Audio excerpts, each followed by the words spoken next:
preguntas, pero resulta que por la forma en que se quiere analizar, se convierte en 700 columnas.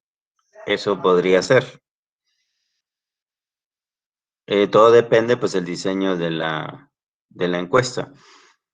A ver si ya se activa lo de grabar, porque está todavía... Ya, ahora ya está grabando. Entonces les decía, dependiendo de la forma en que van a estructurar la base de datos para poderla procesar, puede ser que una encuesta de 20 preguntas se convierta en una base de datos de más de, no sé, 50 columnas, ¿no?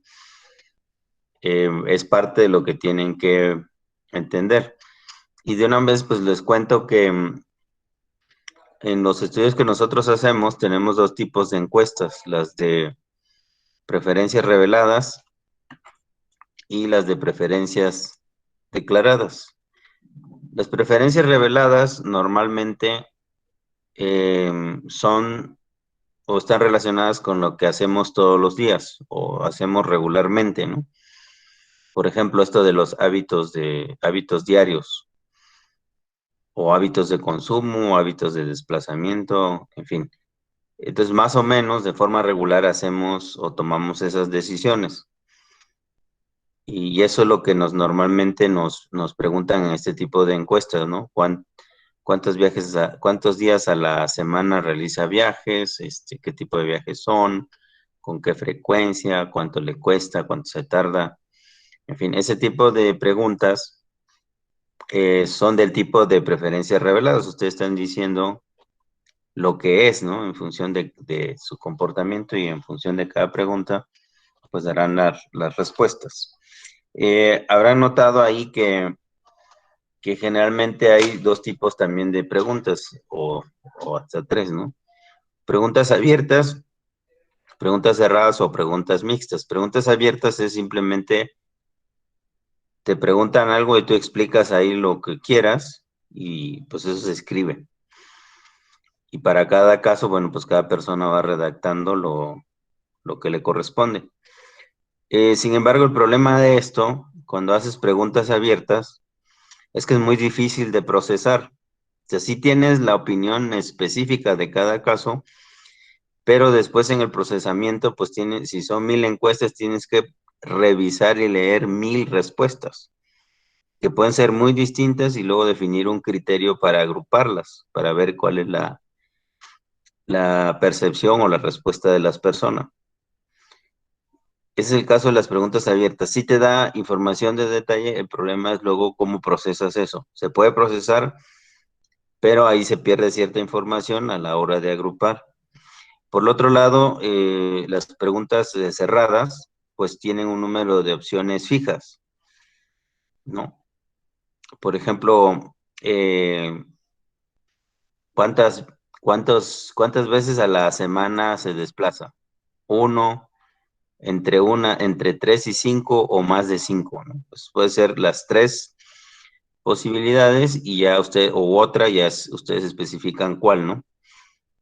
Entonces, ese tiene la ventaja de que solamente hay rangos, valores especificados, y hay unas opciones finitas.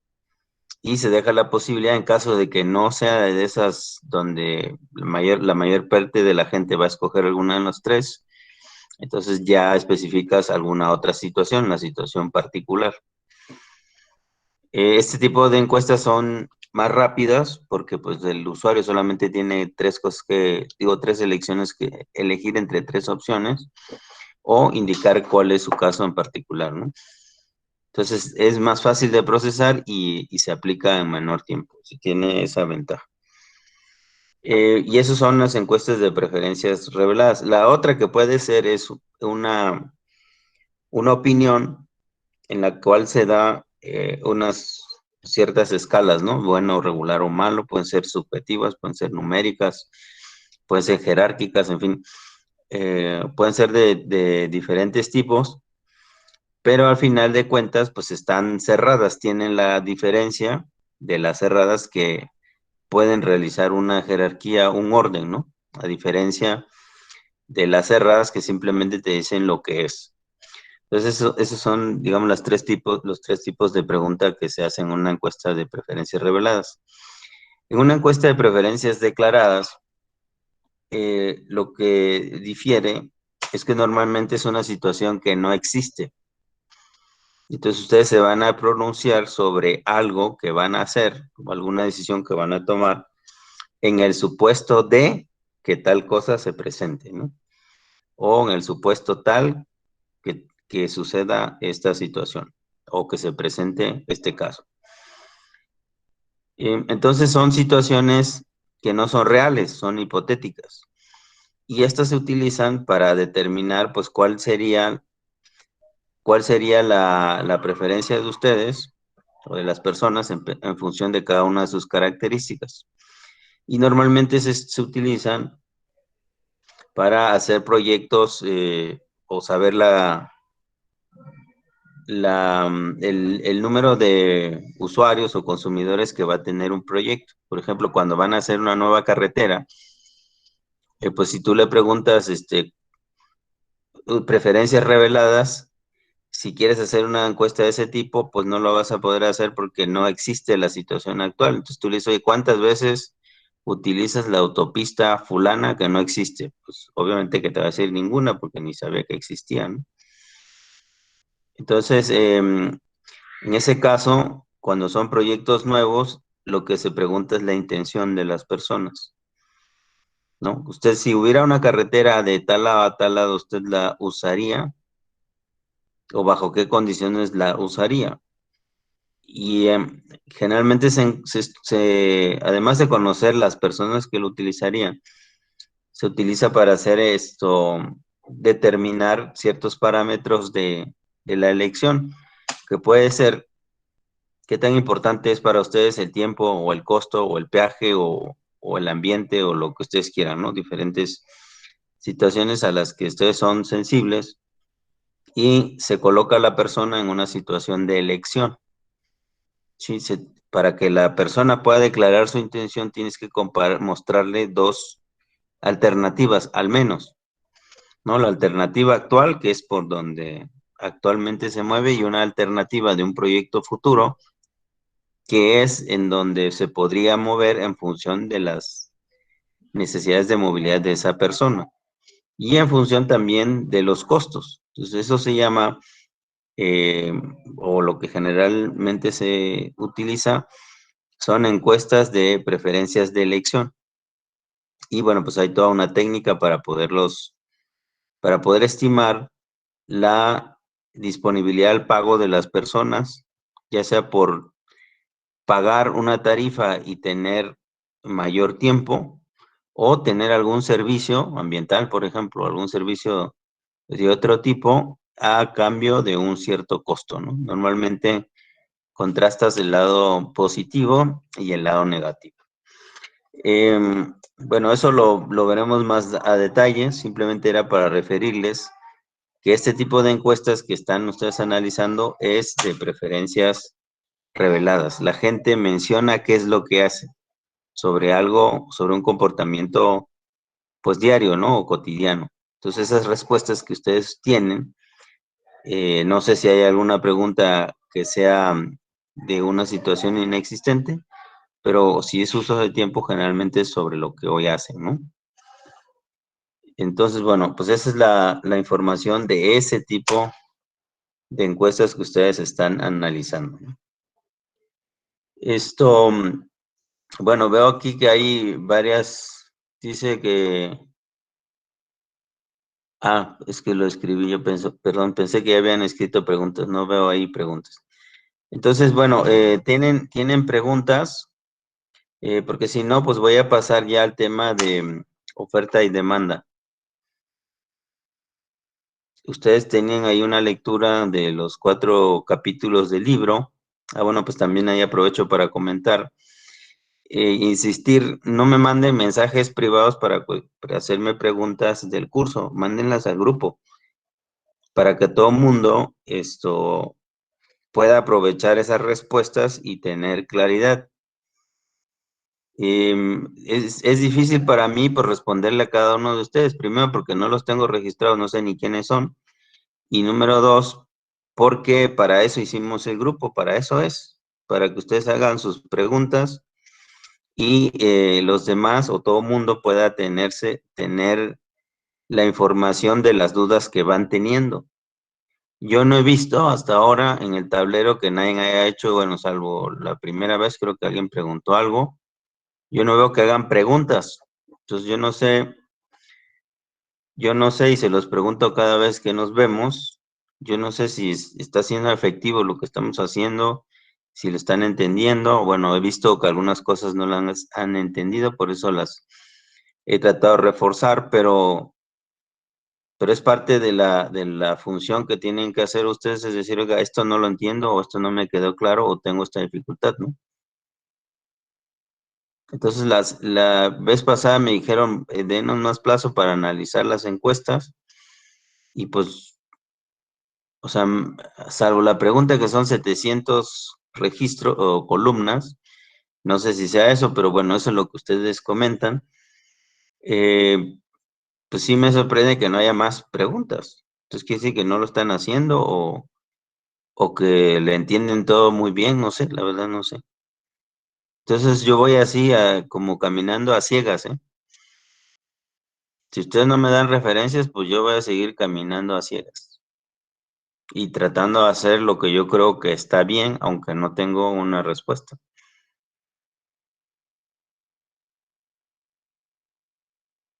Entonces, bueno, como yo también estoy tratando con adultos, no les voy a repetir todas veces lo mismo. Si ustedes no lo quieren hacer, bueno, pues ya es problema de ustedes, ¿no? Yo les dejé abierta la posibilidad, no la quieren usar, bueno, pues tendrán sus razones. ¿Sale? Bueno, entonces, ¿tienen preguntas sobre la lectura? Ah, me decían de la lectura que son imágenes y pues que no alcanzarían a escribir ni 500 palabras. O sea, pues ese es el ejercicio al revés, ¿no? El primero era sintetizar de 15 páginas en una página y media, y ahora es sintetizar de 20 páginas de imágenes a un texto de hoja y media. O si ustedes cuentan las palabras de cada cosa, pues a lo mejor no juntan ni 100 palabras, ¿no? Y entonces ahí están en la situación al revés. ¿Cómo explico esto que estoy viendo? ¿No? O cuál es lo relevante que me está informando este autor de esta historieta, ¿no? Ahora, no está limitado a nada más ver las caricaturas y decir, bueno, pues ya la entendí. Pues ustedes pueden buscar otras fuentes de información y decir, bueno, pues no sé, no entendí nada, nada más vi a los monitos, pero no sé, o sea, me quedé igual. Ah, pues ahora les digo, si tienen alguna duda, me la dicen ahora, o si no, pues supongo que ya las buscaron ahí en internet y encontraron una respuesta, una explicación, o no sé qué hayan hecho. Yo todavía no he visto qué es lo que han entregado, ¿no? O bueno, todavía ni es fecha de entrega. ¿Sale? Entonces, bueno, no sé, dígame algo. Y si no, pues bueno, me pongo a dar la clase y hacemos aquí un monólogo, ¿no?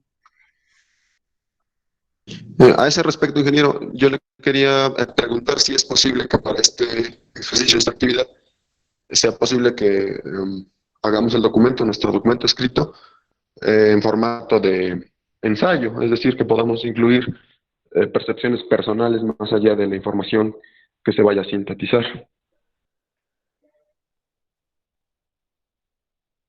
Mm,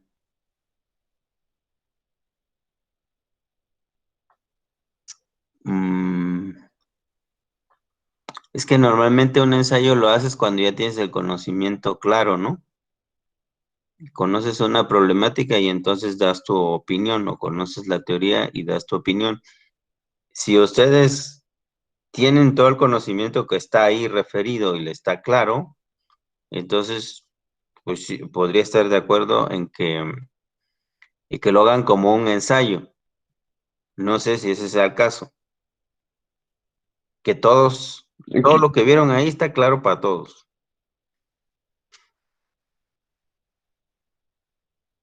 Quizá no todo esté claro, sin embargo, probablemente de la información que ya estamos revisando algo entendemos. Además, podríamos incluso incluir información tal vez externa al mismo documento que estamos revisando. Sí, yo veo peligroso decirles que hagan un ensayo porque van a escribir algo sobre lo que no necesariamente es cierto, porque es una interpretación de ustedes. Entonces, una vez acabado la explicación técnica, que es lo que voy a dar ahora, o tenía previsto dar ahora, y que tengan el conocimiento claro, entonces yo creo que ya podrían hacer un ensayo. O, visto de otra manera, ese es el material para que, o sea, si lo quieren ver así, ese es el material para que elaboren un ensayo, pero elaborar un ensayo les implica que cada uno de los temas lo vayan a investigar y ya luego hagan una interpretación. No sé si me explico. Entonces, esta lectura más bien es como exploratoria y para que ustedes puedan pues conocer estos conceptos de una manera sencilla. ¿Sí? Entonces, de lo que se trata es decir, bueno, pues aquí me habló de las personas optimizadoras y me contó ahí una historia de que optimizamos qué. Ah, bueno, pues vamos a ver, habla de la teoría del Homo economicus o del supuesto. Y entonces yo voy y busco en internet qué cosa es eso del Homo economicus. Y entonces viene ahí y les explica pues los supuestos de la teoría microeconómica, ¿no? Ah, pues ya sé a qué se refiere.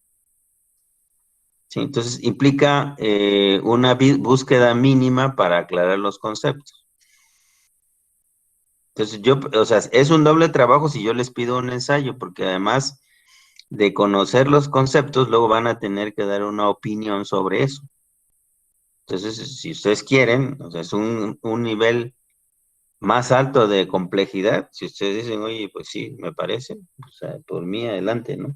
Pero les advierto que tiene una mayor complejidad.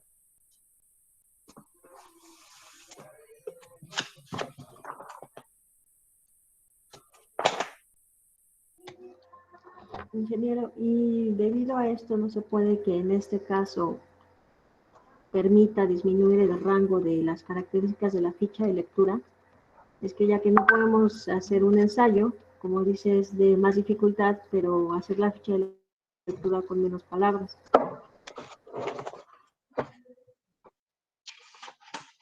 Es que al final de cuentas ese documento, o esos, son 4 capítulos, son 4 grandes conceptos que hay que resumir. Entonces, lo que no quiero que se vayan con la idea de decir, oye, voy a hacer un resumen de las figuritas. Hay que hacer un resumen de los conceptos.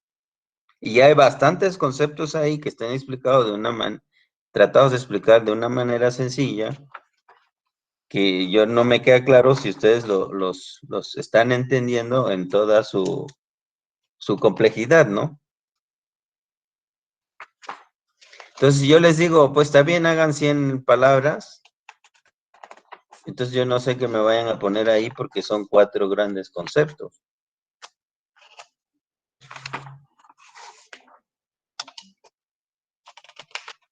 Por otro lado, también tenemos la posibilidad de incluir información de otras fuentes. Ya los temas o conceptos que toque el documento original, podríamos ampliarlos con otros alternativos o paralelos a ese, Y supongo. eso es lo deseable, ¿no? Miren, ustedes tienen 4 conceptos, son 4 capítulos. Dentro de los 4 capítulos hay algunos componentes de cada uno de esos conceptos que yo no sé si ustedes conozcan o no, pero por lo menos van a encontrar 2 cosas que no conozcan de cada capítulo. Entonces ya estamos hablando de 4 por 2, 8, al menos 8 párrafos. Entonces a esos 8 párrafos ustedes le meten 4 líneas, ya son 32 líneas. Así muy abstracto, ¿no? Digo, muy resumido. Entonces, yo no veo cuál sea la dificultad de completar las 1000 palabras.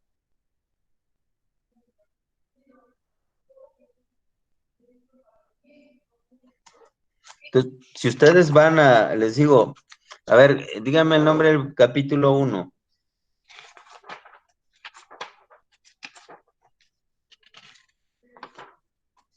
El individuo optimizador, ¿o cómo se llama? Sí, ese es el nombre del primer capítulo. Uh-huh.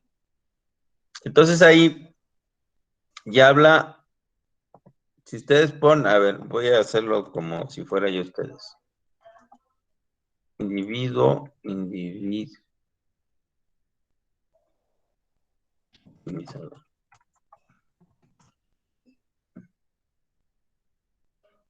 Pongo eso y ya nada más en Wikipedia me aparece la teoría de la elección racional. Primer concepto complejo. Y yo me pongo a leer y tengo ahí un montón de información. Sí, y ahí en la figura, pues a lo mejor el tema de estrictamente de la elección viene en un cuadrito de una figura. Y así como ven ese cuadrito, hay otros temas que son muy amplios. Entonces, o sea, no se ven con la finta porque sí es complicado, ¿eh? Ahí la otra técnica que lo opuesto a resumen es parafrasear, ¿no? Entonces quizá la dificultad que tengan ustedes es de parafrasear lo que está ahí. Dices, bueno, siempre hemos hecho un resumen, o bueno, no sé, hasta ahora supongo, ¿no? Que la mayor parte les han pedido un resumen, pero ahora tienen que parafrasear lo que ven ahí, y para poder parafrasear, pues tienen que tener conocimiento, la información, cómo vas a hablar de la cola del elefante, algo tan sencillo, si no sabes esto, cómo funciona o cómo el elefante, bueno, pues de qué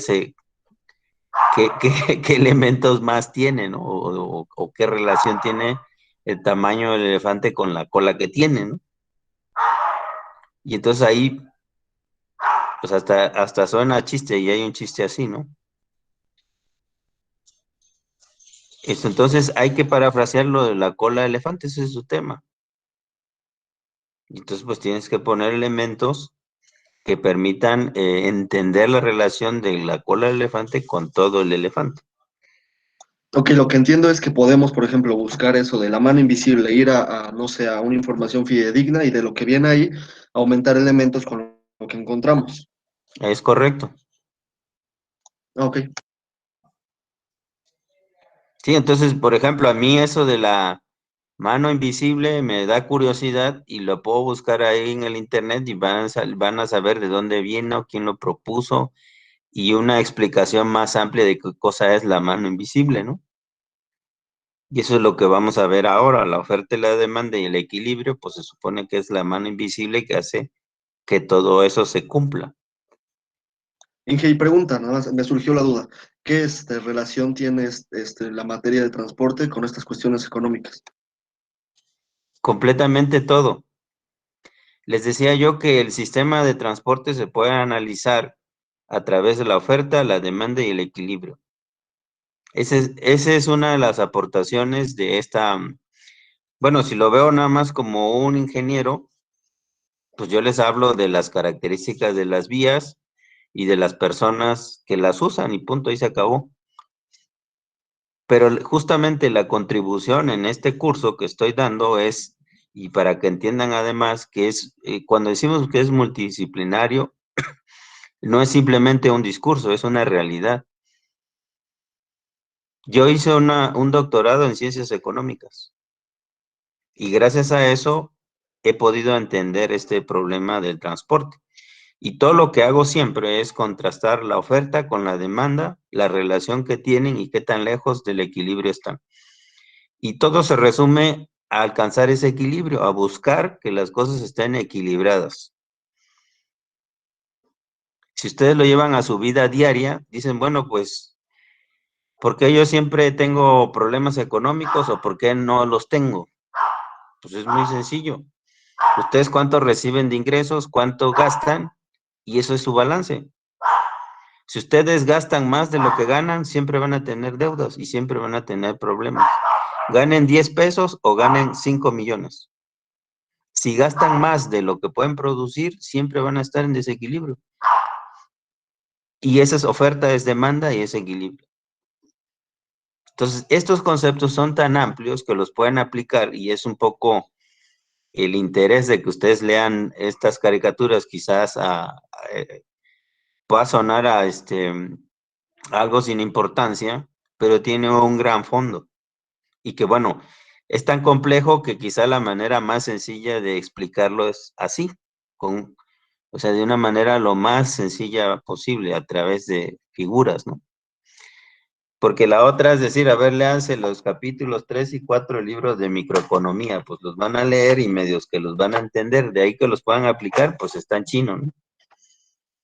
Y eso es lo que nos pasa mucho en ingeniería, somos muy buenos desarrollando cálculos y haciendo análisis, pero a la hora de aplicarlos, bueno, y eso, a final de cuentas, me dijeron que el momento es WL cuadrada entre 2 o entre 4, ya no me acuerdo, y sé sacar bien las fórmulas, hasta tengo ahí los esquemitas, y bueno, y eso cómo, o sea, ¿dónde veo eso en una construcción práctica?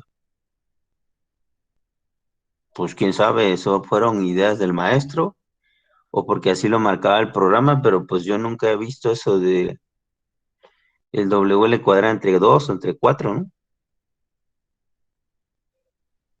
Entonces, por eso, este enfoque de decir, bueno, veamos lo práctico y luego démosle el cuerpo teórico que explica las situaciones prácticas. ¿Sí? Entonces, tiene toda la relación y por eso, y yo creo que ustedes pueden revisar en cualquier programa de ingeniería del país, ninguno trata el tema de la economía del transporte. Ninguno. Porque los que normalmente los dan en las escuelas de ingeniería son ingenieros.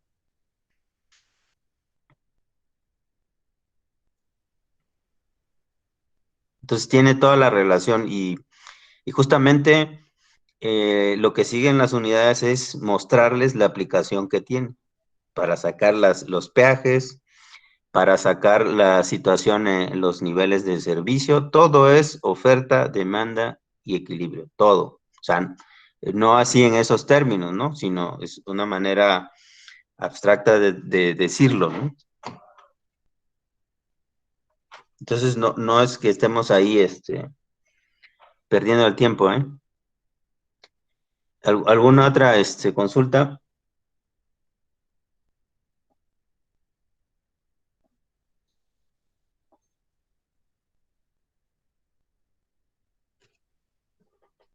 ¿No hay?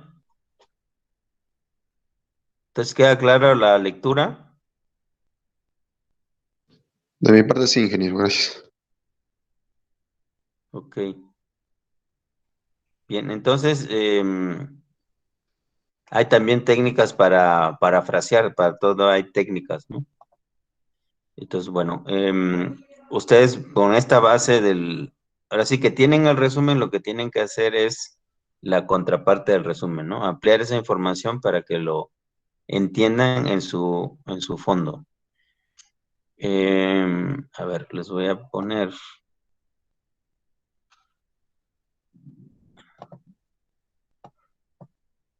Sí, ahí lo ven, ¿verdad? Entonces, Sí, miren, vamos a repasar unos conceptos. No sé si ustedes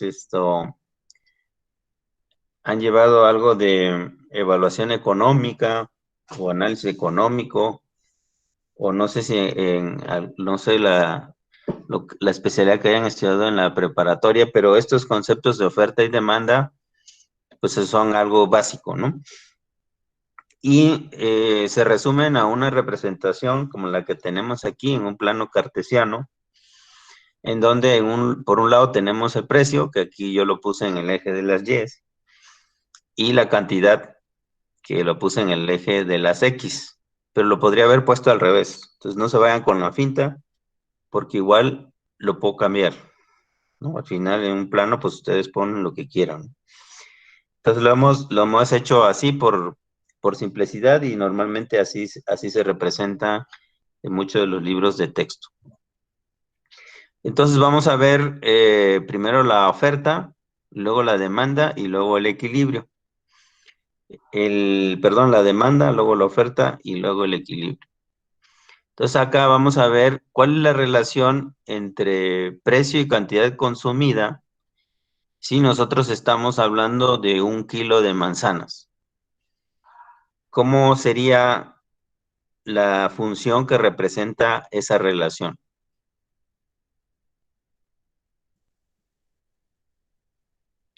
¿Qué figura le ponemos aquí a ese plano? ¿Puede repetir la pregunta, ingeniero? ¿Qué relación, perdón? ¿Qué relación habría entre el precio y la cantidad consumida si estamos hablando de 1 kilo de manzanas? Pues dependería, ¿no? Si hay una demanda proporcional, habría una función lineal, ¿no? ¿En qué dirección sería la función si fuera lineal? Hacia la derecha y hacia arriba. Bueno, lineal, función lineal, ingeniero. Pero pues ustedes saben que una función lineal puede estar en el primer cuadrante, en el segundo, en el tercero o en el cuarto, ¿no? Este sería en qué cuadrantes, en qué dirección iría en respecto al primer cuadrante. Porque puede ir hacia del centro, que es donde se junta el precio y la cantidad, que vamos a decir que eso es el 0. Puede ser del 0 hacia la derecha, ¿no? O puede ser del precio hacia hacia una cierta cantidad. No, hay muchas curvas que pueden pasar en este plano, ¿no? Estaríamos en el cuadrante 2, ¿no, ingeniero? En el cuadrante 2, o sea, tendría que pendiente. Sí. ¿Qué pendiente? ¿Positiva o negativa? Positiva. Positiva. Sí. Entonces iría del 0 hacia la derecha. Ok, ya voy entendiendo. Eso para mí es positivo, ¿no? Positivo, positivo, eso estaría en el primer cuadrante si fuera positivo, pero primero o tercer cuadrante, es una diagonal a final de cuentas. Sí. Más, menos, digo más o menos, al final de cuentas es más, ¿no? Entonces, Ok. es una curva que pasa por el 0, en una diagonal que pasa por el 0 y pasa en cierto punto entre P y Q. Sí. ¿Es así? ¿Ustedes creen que parte de 0? No es como una tipo, curva, viniendo de arriba hacia abajo. Bueno, se supone que todo depende del precio, ¿no? Ujú. Bien, entonces vendría del precio hacia la cantidad, ¿así? Sí. Sí. Sí, pero en curva, bueno, sí. Bueno, no nos vamos a complicar la vida, vamos a suponer que es una línea recta. En todos los libros donde ustedes lo vean, generalmente lo van a ver como una curva, pero aquí somos más sencillos. Vamos a poner una línea recta. ¿Y cómo sabemos en esta dirección, ¿no? Que tiene una pendiente negativa y se encontraría en el cuadrante 3 y el cuadrante, 2 y el cuadrante 4, ¿no? En esta dirección. Ok. ¿Por qué es así? Y lo podemos ver de la siguiente manera. Si el precio fuera muy alto, ¿cuántos consumidores o cuántas personas compraran manzanas si el kilo fuera de 1,000 pesos? Pocas. Pues muy pocas personas. Pocas. Pocas personas, ¿no? Entonces, esta cantidad que es muy grande tendría que estar cerca de acá del 0, ¿no? Entonces, nosotros ponemos cualquier punto aquí cerca del 0, lo proyectamos y ponemos un precio máximo, un precio alto, que en este caso pusimos 1,000, que esa es la otra proyección sobre el eje de las Y. Entonces, aquí tendríamos un punto, así como está marcado, ¿no? ¿Qué pasa si ahora el kilo de manzanas es gratis. ¿Cuántos kilos comprarían? Muchos. Pues todos los que te puedas comer, ¿no? Entonces, si el precio, este es el primer punto que está aquí arriba. El segundo punto, cuando el precio sea cercano a cero, que casi, pues nunca es cero, pero vamos a decir muy barato, muy bajo, entonces la gente, pues casi va a comer nomás manzanas, ¿no? O va a comer hasta que se llene, entonces estaríamos aquí. Entonces, cuando ustedes no sepan cómo se comporta una curva, o sea, no es que se aprendan de memoria en qué dirección va la oferta o la demanda, sino hagan esa reflexión. Entonces, nada más viendo esos extremos y suponiendo que esto es una línea recta, van a unirlos y decir, ah, pues esta línea o esta curva de demanda va en esta dirección. Oye, pues es que la gente normalmente no se comporta como una línea recta porque hay muchas personas que no tienen un comportamiento similar, ¿no? Entonces, por eso ya no es una recta, pues es una curva, pero no va a dejar de tener esta forma, ¿no? Pónganla del grado que ustedes quieran, pero va a ser de el precio máximo hacia la cantidad máxima. Esa va a ser la dirección y esa es la dirección que tienen todas las curvas de demanda. ¿De acuerdo? Entonces, eso es lo primero que hay que retener. Hay un precio máximo en donde nadie o solamente muy pocas personas están dispuestos a pagar, hasta acá arriba, y luego hay una cantidad máxima cuando el precio es muy bajo, que puede ser del consumo, ¿no? Esto, cabe aclarar, se trata de bienes de mercado, porque hay muchos tipos de bienes y muchos tipos de servicios, que eso será otra actividad que vamos luego a realizar. Ahora, ¿qué pasa con esta línea? ¿Será diferente si hablamos de litros de leche o leche, un litro de leche? En lugar de que sea un kilo de manzana, si hablamos de un litro de leche, ¿ustedes creen que sea igual la curva de Sí, demanda? ¿Sí? Sí, Pues sí, al final de cuentas todo está en función de la oferta y la demanda. Ujú. Entonces, ¿qué va a cambiar nada más entre esta línea que si fuera de manzanas, vendría de acá a acá, y si fuera la de leche, ¿por dónde tendría que pasar?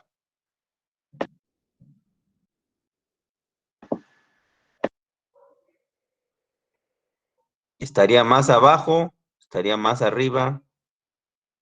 ¿Qué imaginan que puede ser? Sería igual, nada más que se reducirían ¿cómo se llaman? Los rangos, ¿no? Los precios son distintos y las cantidades consumidas son distintas, ¿no? Sí, aparte si ya tuviéramos datos como tal, números, ya podríamos interpretar cuál sería el comportamiento de la curva. Pero aunque no tuviéramos datos, ¿qué es más barato, un kilo de manzanas o un litro de leche? Un litro El de litro leche. de leche. ¿Un litro de leche es más caro que un kilo de manzanas? ¿Están No, es más seguros? barato. No, es más barato el litro de leche. Ah, el litro de leche es más barato. Entonces, de entrada, esta curva, esta de manzanas empezaría aquí y la de leche empezaría acá, ¿no? Por algún punto más abajo de manzanas, ¿no? Porque ese es el precio máximo, ¿sí? Y terminaría también en diferentes lugares de la cantidad. Si la de manzanas es en este punto y la de leche aquí, pues entonces va a tener una pendiente distinta, ¿sí? Y si hablamos de un celular, ¿cómo creen que sería esa curva? ¿Similar a la de las manzanas y de la leche en términos de pendiente o cómo sería? Sería muy diferente. Sería muy diferente, ¿no? Tendría la misma forma, es decir, viene del precio hacia la cantidad, pero tendría una pendiente distinta, ¿no? Sí, al final de cuentas estamos construyendo una familia de curvas, cuya diferencia es la pendiente, ¿no?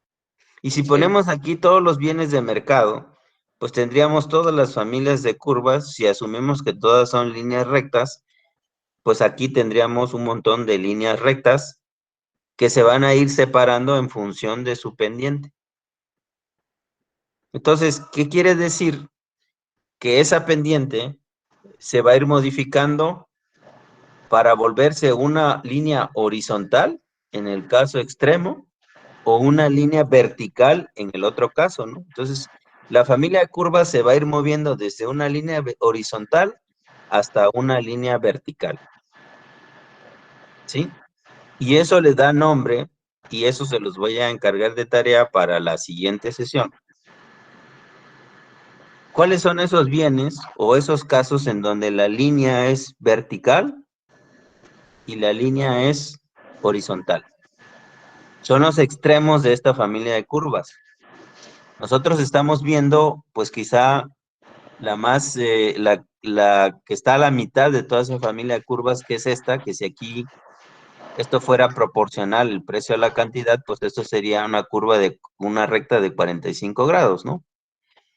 Entonces, esa línea recta se va a ir haciendo vertical hasta tener una pendiente de ¿cuánto cuando es horizontal? 90 grados. 90 grados o 1, y cuando es horizontal sería 0. 0, ¿no? Y la Cero, pendiente es cero. 0, la pendiente es 1 cuando es vertical y la pendiente es 0 cuando está horizontal. Entonces, tenemos una familia de curvas que va a ir cambiando entre 0 y el 1. ¿Sale? Bueno, entonces, si ya entendimos eso, aquí ya estamos representando esos conceptos que introducimos y que fue el precio máximo y la cantidad máxima, ¿no? Esta es la curva que yo les mostré con el cursor y nada más les dice la señal y es esta línea que tenemos acá. ¿Sí? Entonces, ¿qué pasa si nosotros vendemos al precio máximo? Tendríamos muy pocos consumidores y si el precio es muy bajo, tendríamos bastantes consumidores, ¿no? Eso es lo que representa esta curva típica. Una pregunta. Sí. La gráfica del petróleo, por ejemplo, ¿cómo sería? ¿La del petróleo? ¿De los barriles Sí. de petróleo se refiere? O la gasolina, supongamos. Bueno, la gasolina es un caso particular, porque tiene que ver con bueno, hay una composición entre viajes obligados y no obligados. En los viajes obligados tiene un comportamiento y en los viajes no obligados tiene otro comportamiento. En los viajes no obligados se puede comportar así como está este ejemplo, porque tú puedes elegir entre realizar uno o más viajes o no realizarlos. Ir al cine una vez a la semana o ir al cine 2 o 3 veces a la semana. Tú puedes elegir. En el caso de los viajes que son obligados, por ejemplo, distribuir una mercancía, es difícil que tú puedas elegir porque es parte de tu trabajo, lo tienes que hacer. Y entonces el comportamiento es otro, ya no es una relación de oferta y demanda, es de otro tipo. Sí, entonces depende de la condición y es un caso que vamos a analizar, de hecho por aquí en el libro, no en el libro que ustedes tienen, sino en el libro de Krugman. Bueno, Krugman, por si no lo sabían, es un premio Nobel de Economía, está vivo, y publicó este libro de microeconomía. Está interesante porque trae casos prácticos y justamente les voy a buscar ese de la gasolina, ¿no? Sí, entonces aquí estamos hablando de bienes normales, ¿no? Que se rigen completamente por la oferta y la demanda. Hay un tema que tiene que ver con la elasticidad y ya me estoy adelantando a la tarea que les he comentado. Y la elasticidad es lo que mide justamente la pendiente de esta recta. Entonces, cuando un bien no es normal o de mercado, tiene otro comportamiento que puede ser inelástico o elástico, y es ahí donde este ejemplo que les estoy mostrando ya no aplica, ¿no? Aplica la generalidad, pero son comportamientos distintos y no me quiero meter en los casos particulares. Quiero seguir hablando de los casos generales y luego trataremos los casos particulares. ¿Sale? Bueno, entonces, ¿hasta acá estamos? ¿Hasta acá me Sí. siguen? Sí. Bueno, Sí, ingeniero. ok. Ahora veamos el caso. Este es el caso del bien, vamos a decir, del kilo de manzanas, en el cual hubiera una sequía terrible y no hay manera de producir manzanas, solo ahí hay un agricultor que pues tenía un microclima y al final de cuentas sí pudo cosechar manzanas.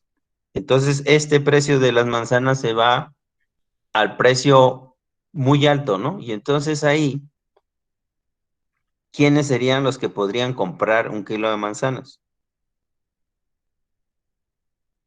Los que tengan el recurso necesario. Sí. Pero además de eso, La los necesidad. que tengan el recurso, los que tengan la disponibilidad a pagar. Porque habrá seguramente quien dice, o que la manzana represente para esa persona una cuestión de vida o muerte, entonces puede decir, oye, pues yo vendo mi casa con tal de tener ese kilo de manzanas. Entonces está dispuesto a pagar todo ese monto que es el precio máximo. Vamos a decir 1,000,000 de pesos por un kilo de manzanas.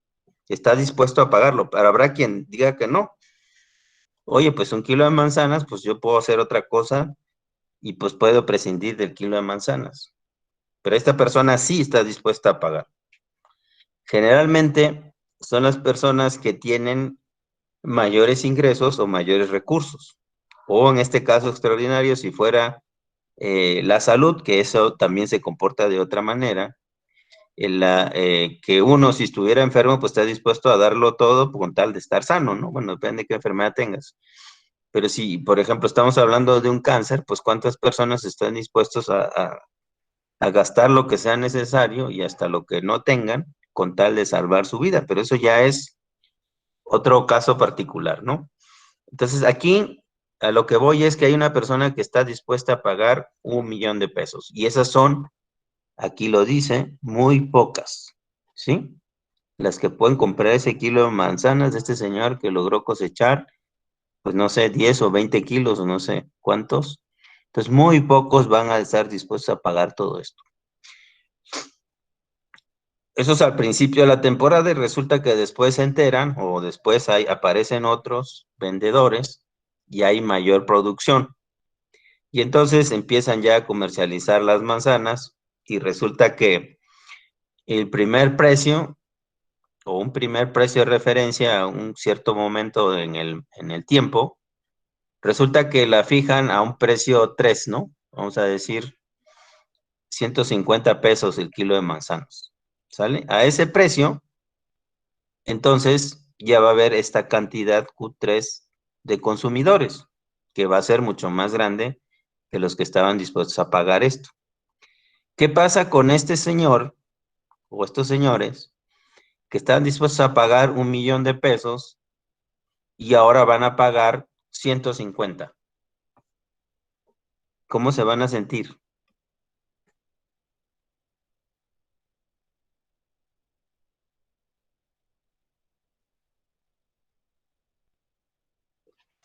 Beneficiados, ¿no? Beneficiados, van a sentir que han ganado algo, ¿no? Porque si estaban dispuestos a pagar 1,000,000 y ahora van a pagar 150, pues entonces dicen 1,000,000 menos 150, me ahorré 999,850 pesos, ¿no? Y eso es lo que está aquí, esta línea, eso es lo que representa. Y luego había otra persona que estaba dispuesta a pagar 900,000 y otra que estaba dispuesta a pagar 800,000 y así se van hasta llegar justo al que estaba dispuesto a pagar 100 pesos, que es el que está aquí. Y dice, oye, pues este que está aquí, que está dispuesto a pagar 99, que está aquí abajito, dice, pues yo no compro. O sea, no estoy dispuesto a pagar 100, 99 sí, pero 100 no. Y entonces este no consume, se lo consumen de acá hasta acá, ¿no? Esta cantidad Q3 de personas son las que van a poderse comer las manzanas. Pero hubo un efecto, que fue esta cosa que se ahorró esta persona, o todas estas personas, que está aquí en este rectángulo que se llama excedente del consumidor. ¿Sí? Entonces tú estabas dispuesto, y en general nosotros tenemos diferentes disponibilidades al pago, y cuando vamos a hacer la adquisición y lo encontramos más barato, entonces tenemos esa percepción de que hemos ahorrado o hemos ganado algo. Y eso se llama excedente del consumidor. ¿De acuerdo?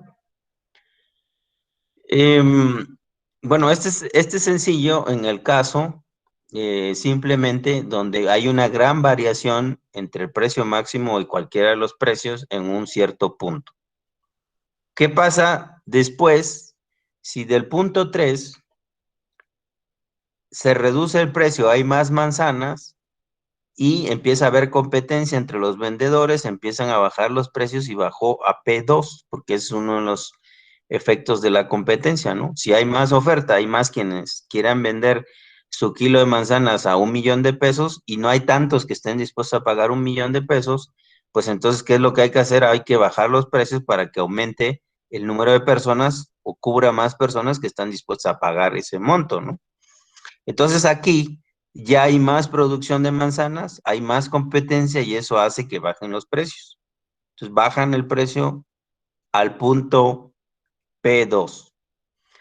Entonces ahora tendremos que sacar, ya nuestra referencia ya no es este precio máximo, sino nuestra referencia en este momento sería el precio 3 con respecto al precio 2. Y ahí la pregunta es, entonces, ¿cuál es el excedente del consumidor en este caso? Ya no me va a dar tiempo de explicarles, pero aquí tenemos que diferenciar dos cosas. Entre los que ya estaban dispuestos a consumir al precio P3, que serían Q3, y los nuevos que se van a agregar debido a la disminución de precios, pues ya hubo una variación en el número de personas que consumían de Q2, de Q3, perdón, a Q3, de Q3 a Q2, o sea, aumentó, ¿no? Acuérdense que esto crece en la medida que se aleja del cero. Entonces Q2 es más grande que Q3. Hay más personas en Q2 o representa Q2 más personas que Q3. Entonces este es un delta, es un incremento de número de usuarios. Vamos a decir que estos son los consumidores nuevos, la diferencia entre Q2 y Q3. Y estos son, Q3, son los que ya consumían al precio P3. El efecto sobre ellos va a ser distinto, y como ustedes ven aquí en esta proyección, que se ve un rectángulo y un triángulo, esos son los valores de excedente consumidor que van a resultar, y que ya, bueno, les voy a explicar en la siguiente clase. ¿De acuerdo? De acuerdo, ingeniero. Sí, está bien. Sí. Bueno, De entonces acuerdo. vamos a dejarlo acá, y esto, y nos vemos en la siguiente clase. Martes.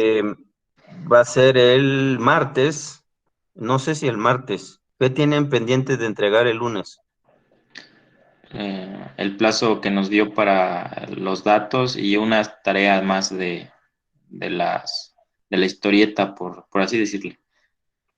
Bueno, a ver, yo les propongo el lunes continúo esto, y nos veríamos el miércoles, porque tengo un problema el viernes y no voy a poder estar hasta ahora. Entonces lo voy a poner el lunes y el miércoles, ¿Está ¿sí? bien? Para avanzar en la explicación, ¿no?